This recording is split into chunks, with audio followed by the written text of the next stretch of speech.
Halos wala nang naisalbang gamit ang mga residente sa Barangay Carmen West sa bayan ng Rosales sa Pangasinan. Ito'y matapos tupukin ng apoy ang 5 bahay bandang alas 7:09 ng umaga kahapon, April 1.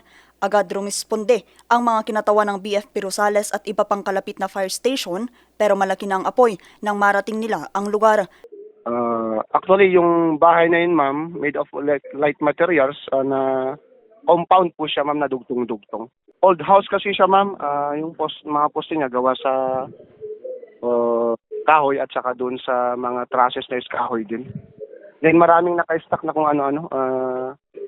Hindi pa namin alam kung ano yung parang na-confirm na iba pang mga naka-stack lang na nakakalat dun sa bahay nila, ma'am. Umabot sa ikalawang alarma ang sunog pero idineklara itong fire under control pasado alas 7:40. Nagpatawag kami ng tropa mula doon sa dahil sa lawak ng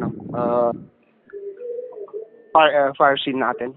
Makalipas ang halos 2 oras, idineklara na ang fire out alas 9:43. Sa pagsasagawa ng mapping up operation ng mga bombero, nadiskubre ang sunog na katawan ng 10 taong gulang na lalaki at ina nito na natrap sa loob ng kanilang bahay.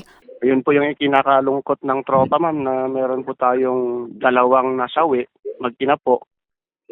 At saka meron naman po tayong may edad na injured po siya.